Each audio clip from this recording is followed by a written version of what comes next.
Hey, what's up? My name is Tom Misery, watching channel Misery 14, and I'm here doing a review of Love of You Is Wrong, Season 4, Episode 6. Alright? Alright, so we know that Alex left the room for some, not Alex, Kelly left the room for some reason. We don't know where she went. Lucia was trying to find her, so he's like worried what the hell's going on.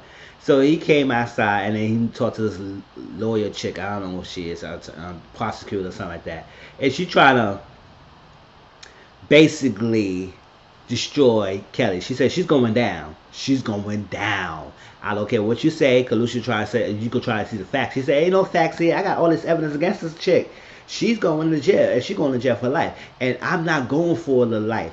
I'm going for the death penalty. She said it. She going to the death penalty for Kelly. I said, damn, death penalty? Really, girl? She said she shot a man. Ain't no nothing to say. I don't care to see what other else. I don't want to see anything. I want to hear anything else. She shot a man. She going down. Death penalty as it is. So that's it. So the officer was to go get Kelly, and they ain't got the right keys. I said, damn, what the fuck? They ain't unprepared. So he said, Lucy, you got to handcuff her, uncuff her from the bed. He went back in the room, and Kelly was there. I was what the fuck she went that fast? What the hell she did? She went to the bathroom that quick and she ain't know. I was like, so he fake act like he handcuffed her even though he already uncuffed her even though he already did that. And told her, and she said, I need to speak to justice, I need to speak to justice. Because they was gonna take her back to the prison because she's not sick. She's everything's right good with her. So they're gonna take her back to prison, to jail, because she got sentenced yet. So she's gonna take her back to jail. And was like, yeah, she's like, can I speak to justice? Oh, sorry. Oh, better if I talk to Justice. And it was for better. She said, okay, I'll go see what I can do, see what I can do. All right, so Esperanza went to talk to Larry. And she asked Larry. She said, "Can I get a legal way to have to do with this? Cause I just want to know a legal way to leave him alone. Cause I'm getting sick and tired of him. He always been doing my life. He always been doing it in my boyfriend. He's always harassing me, and I cannot stop. I need a legal way to get him to leave me alone." He said, "Well, we get a restraining order." I said, "I can't no restraining order. We work together." He said, "Well." He said, "We could file sexual harassment with you or something like that." I can't do that. I don't want to go like he's my child father. I said, "Damn, bitch, what the hell? You don't want this restraining order. You don't want him to get sexual harassment charges." And she was like, he said, "What do you want to do? You don't want those two, so what other way?" She said, "I want you, can you find a way to get somebody to kill him?" He said, "I cannot do that, and I'll advise you to do that as well." She said, "I was just joking." He said, "Oh, well, I don't think you was joking." She said, "Oh, yeah, I was." He said, "Yeah, I was too." But I was like, she was dead kind of said half serious. She was half serious to try to kill her elder. She was like, "Can you get killed?" But that's not the legal way. And he said, "Well," she said, "The one she could do is, I could file a petition to get sole custody of their daughter."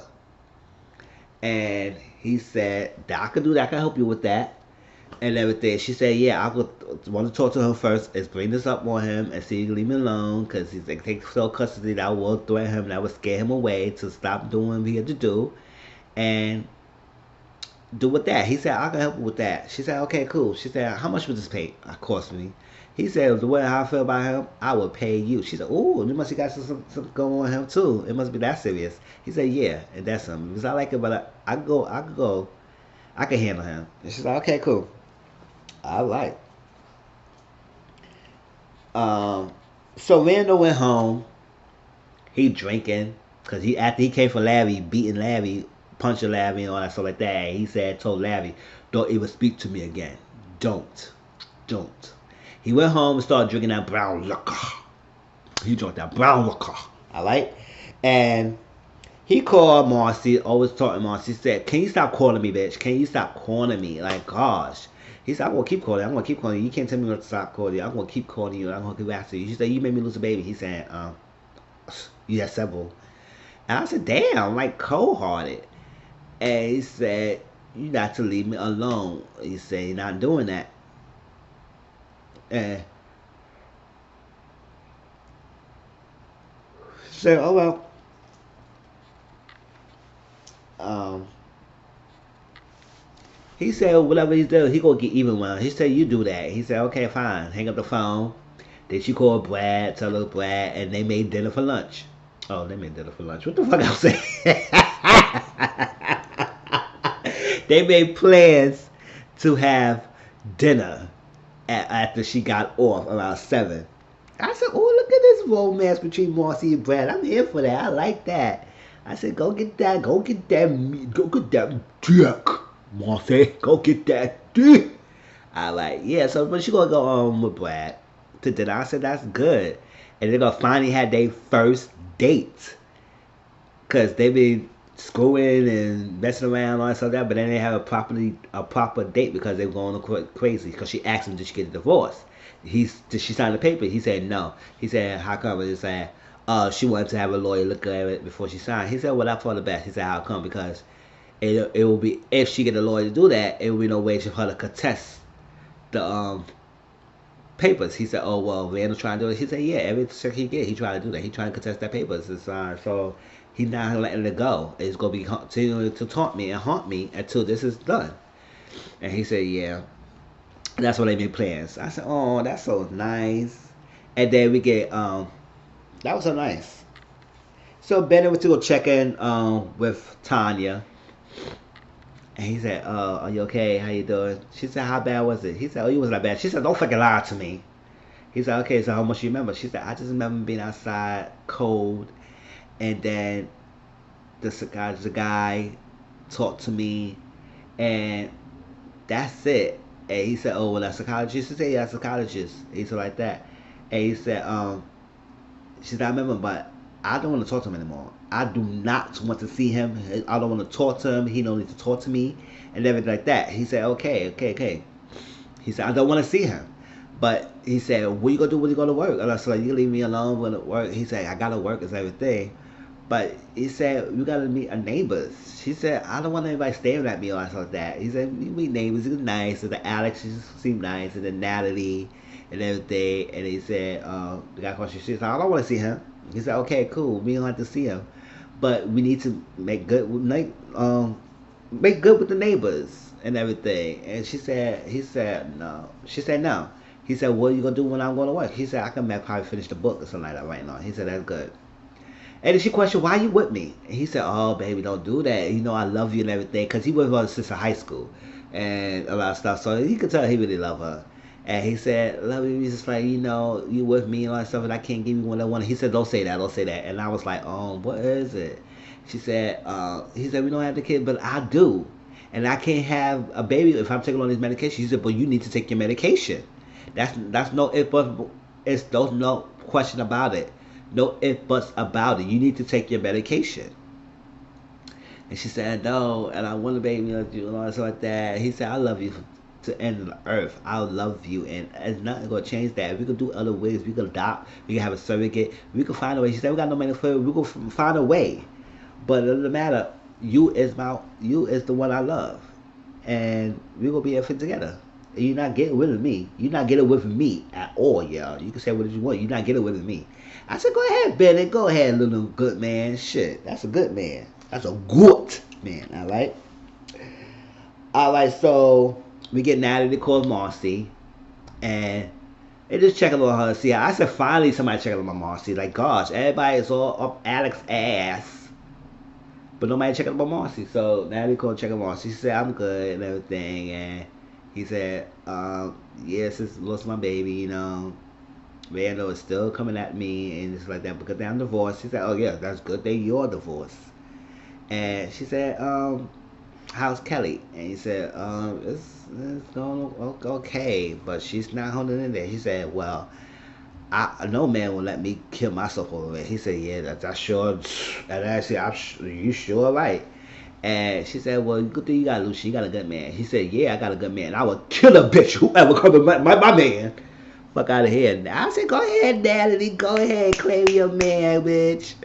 And I was like, they started laughing. And they was talking. And then she said, oh, I gotta talk to you later, girl, because it's a fine ass man came to my office with flowers. She said, oh, a fine ass man, who was that? He said, oh, Brad. He said, oh, okay, I gotta hang up the phone. She said, I'll talk to you later. I'll talk to you later. Bye, bye, bye. He came with flowers, and she said, oh, what's the surprise? He said, I know, I came to talk to you. I want to take you on a date, baby, and I got to do all that stuff like that. When you go come out, you got one man, how many work you got to do? He said, well, I just got to make a phone call. She said, can you make the phone calls in the car? She said, yeah, I could go. She said, what is it about? He said, I could just probably take her on a popular date and all that stuff. We go eat and then go out and all that stuff. And I was like, ooh, Brad, go ahead. And she was like, oh, yeah, I'm ready, shoe, baby, I'm ready. Let's go. I said, that's nice. I gave her a kiss and he knows a smile. I said, oh, that Brad is a good looking man. I was like, come on, Alex, you had a good man. And you fucked that up to be with that freaking Vandal. I was like, why did you just click switch? It would have been no perfect. It wouldn't have had to go through all this drama. But it is what it is. So they go on their first official date. She said, oh, this is our date? He said, yeah, it's going to be our official date. I said, oh, that's good. I love that. That's really nice. All right, so,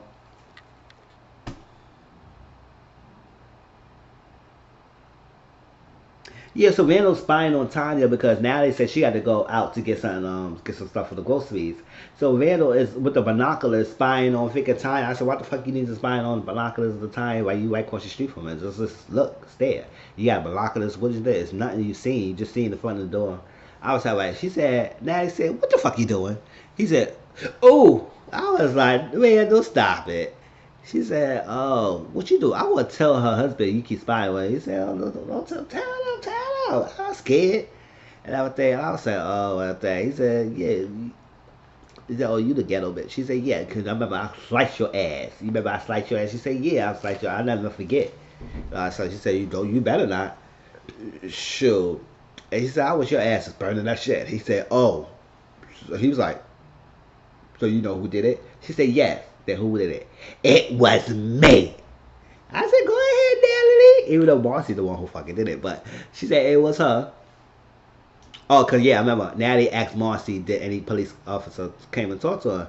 She said, no, why? Because he said, whatever happened at the thing. She said, no, I guess nobody ain't doing it. And if they do, I would let it to Larry. He would handle it. And that's how that's what it's done. And yeah, so she said, you better stop spying on this girl. I will tell her husband. He said, get out my face and go that stuff. Girl, get out of my way. And I said, okay, I got you. I warned you. You better stop. And he said, whatever. So he got up and went up to Alex's house. Because Alex told him to come over so he could see the baby and all that craziness. So she said, we need to lay some ground rules. So you were drinking? He said, yeah, I had a couple. I had a couple of brown liquor. And she was like, well, listen, if you're going to come and see the baby, you cannot be drinking. He said, what the hell? What's wrong with you, bitch? What you trying to tell me what to do? He said, stop. Look, if you're going to come and see this baby, you better not be drinking. He said, okay, cool. He said, want to see the baby? Yeah, we're going to see the baby and all that stuff, go upstairs. He said, wait, I got to talk to you. He said, listen, make up your mind. You want me to go see the baby. It's all about the baby. Now you want to talk to me. What is you want? She said, it is about the baby. Calm you down. He said, okay, cool. She said, well, listen. He said, spit it out. I said, I wish you would spit it out, Alex. He said, listen, we need to get another DNA test. He said, what you mean you got to get another DNA test? What you mean I got to get another DNA test? What, you was cheating on me? You was dealing with somebody else? You was dealing with somebody else. It was the mailman, right? You was doing all this staying at home by yourself, acting like you going to PTA meetings and doing all this and doing all that. Well, you were fucking somebody else but me. Oh, what is the solution? She said, no, you being paranoid, so like that. He said, let me find out that baby's not mine. Let me find out the baby is mine. She said, well, you going to come and see the baby or what? He said, yeah, I want to see the baby. I want to examine the baby's eyes. I want to examine the baby's nose. I want to examine the fingers. I want to examine the feet. I want to examine the head. I want to examine every part of that baby because let that baby find out it's not mine. Let that baby be not mine. You're going to have some problems. You know I did some dirt for you earlier. It's going to be worse when I find out that baby's not mine. He said, how the hell? And I want to sue that Dr. Watson. She said, Dr. Watson did not do it. He said, well, you told me, I heard you. She said, she didn't do it. It's like that. Because remember, Dr. Watson said, I will never switch any results for anybody. That's Dr. Watson, remember? So he said, so she said, Vandal, she did not do it. So how the hell this baby? She said, I just don't know. She said, I would do some tests. I would do some tests. I was going on the first time we tested genes and maybe my great grandparent was black or something like that. I was like, I don't know. I was like, listen, just tell the motherfucker. I said, listen, if you want to know the baby's yours, we want to do another DNA test. If it was about it, listen. If you want this baby, you want to know this baby is yours, let's retest it because it probably was some screw up and everything. So he was like, okay, yeah, I'm gonna see. Let me go upstairs. I want to see this baby. I want to see the baby. So God will say the baby. All right. So Improviser asked Eddie for lunch. And he said, "What do you want to talk to me in lunch for? We got time. We got nothing to talk about unless you in the bedroom bending over. That's all I'm going to say." I said, "Oh, Eddie." So just sat in the lunch and everything, and they were talking back and forth. She said, "What you doing? Why are you doing all that stuff like that?" And it was not going anywhere, So to the point where she said, "You know what?" He said, "You haven't been civilized with me." He said, "I would have been civil." I said, "That's still civilization, bitch." I said, motherfucker, Eddie, stop. You not civilized at all." And she said, "You haven't been civilized to me for a while, a lot of stuff." And he said, when I first met you, you was so nice. You were not like that." He said, "No, I was always been like this, bitch." He said, "No, you was not like." She said, "Yes, I was like that. I sweet talked to you in the first place. When I got you, I was who I am." And that's how it was. It's like he probably was always been like that, and he just was thinking that he was nice. He was nice because he was going to get you. And now he grabbed you. He showed his true fucking colors. And that's how Eddie is. So he said, "No, I wouldn't be like that. Don't try to play." She said, "You know what? It's not going anywhere. It's not going anywhere with you. I cannot deal with you. So listen, this is the papers about some custody. I'm taking full custody of our daughter." And Eddie got pissed off. He said, "What you trying to do? Oh, you think you trying to take our daughter away from me? We go through hell and earth with this. We gonna be a war right now. Don't try to play with me. You try to listen." She said, "Listen, this is all the things you had done to me. And when I tell the judge, they gonna grant me custody. And you only gonna do supervised visit of their daughter." He said, "Don't even play with me, girl. I'm not playing with you. You damn bitch." And she slapped him. And all that stuff like that. And then there was something else. And then he said, "Oh, bitch." She said, "Shh, did you stop telling me?" And then she was trying to leave and get up. She said, "No, I gotta look." And she's looking at her purse. I said, "Damn." She didn't have her freaking money. I said, "How the fuck you lose your wallet?" "You lost your wallet. So you did all this to this guy. And he's a freaking prick." And she said, "Eddie, you gotta pay the bills." He said, "No, I gotta pay the bills." He said, "Yo, anyone, no, you better get one of your freaking people pay the bills." He said, "Anyone want some free pussy?" I said, "Oh my gosh," like balance to the girl. Everybody's like, "Ooh." She said, "You do anything for a burger." I said, "That for a burger? Damn, you a low class bitch." Shit. All that stuff. I was like, "Oh my god, Eddie is freaking pissed off." So the guy was like, "No, she's been home all the time. It's okay." She said, don't play with me. Don't play with me. You gonna go out there, a police officer, you gonna go out there not paying the bill, you gonna try and steal it. I'm gonna arrest your ass if you gonna do that." All that stuff and all that stuff. And after a while, he did it. He handcuffed her. He said, "Let's go. We going." And I said, "Oh my gosh." So last but not least, Dr. Watson came to Alex, Megan Alex Bell. She said, "Oh, Dr. Watson." He said, "Yeah, it's me." And she said, "I tried was calling you." She said, "No, I'm just being so busy. I know I've been so busy." And all of a sudden, he said, "Listen, we can talk? I need to talk to you." She said, "All right, you want to come in?" I said, "Yes, I want to come in." Came in. She said, "I went to the board and explained what you did, what you said, and all that stuff." She said, "I know. I'm just so sorry. I'm just so sorry and everything." And he said, "All that stuff going on, craziness, and I had to really fight, and I really had to tell the board and all that stuff, and really talk to my lawyer about all this." She said, "No, I'm just so sorry. I'm just so sorry. I'm just being so sorry." He said, "I know. I'm so sorry." But he said, "You know what? I came in and say, you know what? At this all going down, I went along and retest the thing because Mr. Holmes, Randall Holmes, he's not gonna make a little fuss about it. He's gonna make a big fuss about this shit. So it's gonna be a blow up if we get into the butt." She said, I went to retest the DNA." And she said, "Retest it?" I said, "What is it?" Show the results. She looked at the thing. She said, "Oh my god." And that's how it ended. I was like, "Oh my god, you're dragging this shit too long. Who is it?" And now, based on the previews, it could safe to say that it's not Randall. It could safe to say it's probably not Randall. It might be something else that Alex was hiding, and she's not telling her because Dr. Watson said it's obviously lots of secrets got you where you are now, and it seems like it's another secret that you not be telling us. So, what is it? And now I'm thinking it could be somebody else that Alex had not told us that she might have had a one night stand with or something like that and got pregnant by the person and not the baby's father. And it's not Randall. And she never told anybody. So, stuff gonna come out because I was like, what is it? When she looked at it, she said, okay. Because it was Randall. She was like, yes, yes, I know it was Randall. But then she was like, oh my gosh. So I was like, all right. And then when Dr. Watson said that line for next week episode, I was like, oh, Alex got another secret. So she probably was seeing somebody. She probably saw somebody else in the past and didn't tell anybody and trying to hide like she never said anything. Because you know Alex is a freaking liar, right? So Randall might be vindicated when he found out it was somebody else that she slept with. I said, oh, and she slept with. She loved that black dick. It's not Lucian, it was somebody. But she did something. So I can't wait till next week to see what happened. But that was Love Years Wrong, y'all. Please see us next week and tell us what's going on. Tell me who y'all think is the baby of, who's the father of Alex's baby. And how y'all feel about this episode. Talk to you all later. Peace.